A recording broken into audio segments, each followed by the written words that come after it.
Hello, today I'm going to be talking about the India Out campaign in Bangladesh.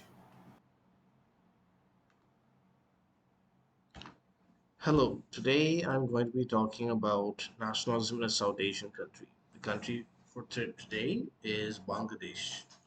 In Bangladesh, there is a campaign called the India Out campaign, where many people in uh, Bangladeshi civil society, the opposition parties, and political dissidents are campaigning against India to for various reasons. And I want to look at this campaign, see why it's happening, what caused it, and what are the possible effects.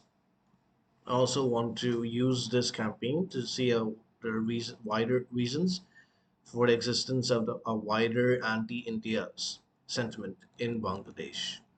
Let's begin.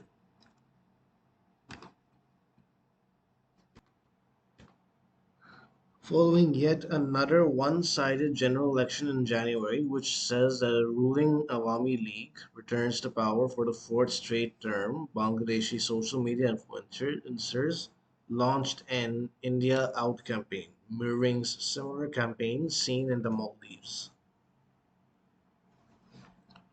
India's this is happening because of India's silence on the democratic backsliding in Bangladesh. Activists say that India's backing of the AL is done to protect its own economic and security interests and not the interests of the people of Bangladesh.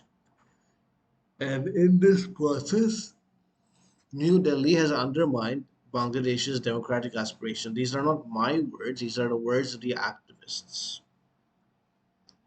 This has prompted social media activists to call for a boycott of Indian products in Bangladesh and abroad, and successive elections have been held over the past decade in Bangladesh, but they have witnessed widespread irregularities and manipulation by the ruling AL. This reason this is concerns about the integrity of Bangladesh's democratic process. In a book, Bangladesh's former Foreign Secretary Tauhid Hossain pointed out that India's consent is a prerequisite for appointment to key positions within Bangladesh. There is a perception too in Bangladesh that the Indian embassy influences key decision-making processes in the civilian and military bureaucracies. I haven't seen any evidence of this, but I'll talk about it later. Bangladesh is heavily dependent on imports from India. It imports from India in fiscal year 2022 were worth $16.16 billion. Given this heavy reliance on India for essential items such as food, fuel, fertilizer, industrial raw materials, a reduction in Indian imports may force Bangladesh to import from China. Bangladesh's corporate sector, particularly in software and service-based businesses,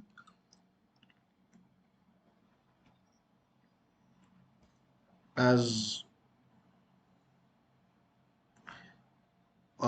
also, the campaign has implications for the hiring of Indian skilled workers and experts in Bangladesh.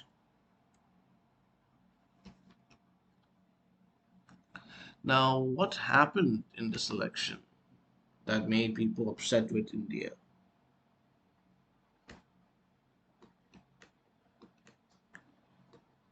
On November 10th, Indian Foreign Secretary Vinay Quatra told the press conference in New Delhi that India performs a democratic process in Bangladesh, respects the democratic process in Bangladesh.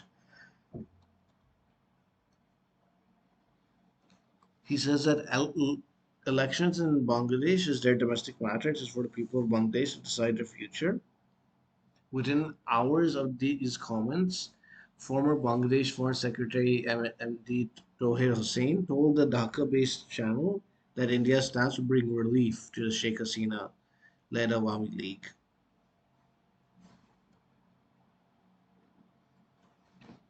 And AL Presidium member Abdur Rahman told Bangladesh Bangla that India's remarks contain nothing for all the AL people to feel either ecstatic or disappointed about.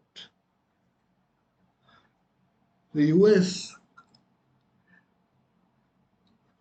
took a keen interest in the Bangladesh elections, and for several months it was pushing the AL government to hold free and fair elections.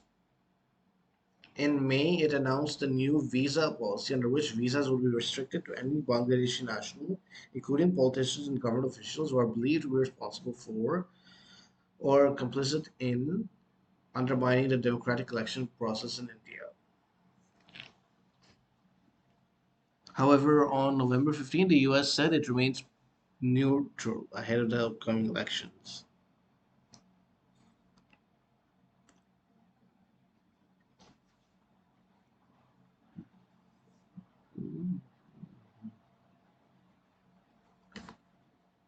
Let's go into more details about this campaign.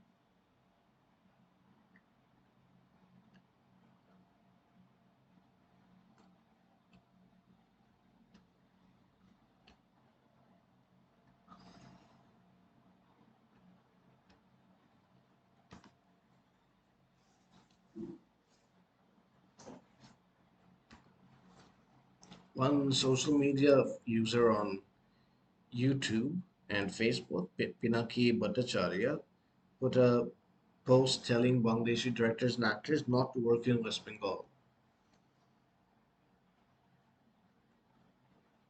Now, some people feel he in Pakistan feel he's too anti-India, but I'm just using him as the maximum extent to where Hinduphobia can go.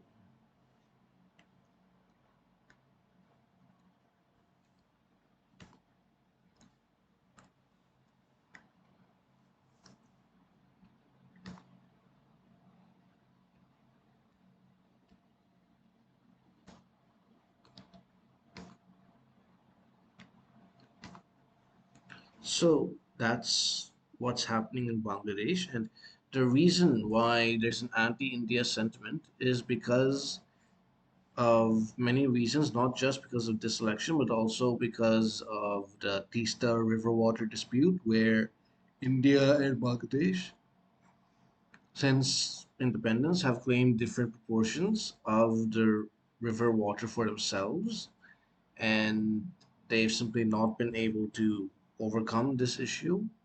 But luckily, there's been no large scale violence over it, and I hope it develops without hurting the local wildlife there, such as elephants.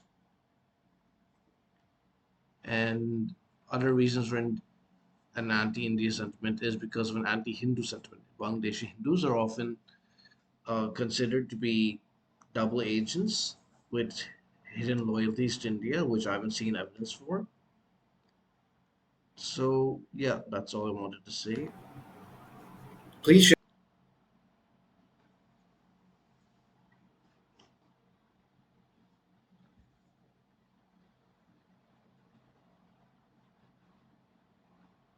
your thoughts in the comment section. If you want to see other videos about nationalism in South Asian country, click here. If you want to see my previous video, click here. If you want to see the sources I use for this video, click the links in the description below. Thank you for watching.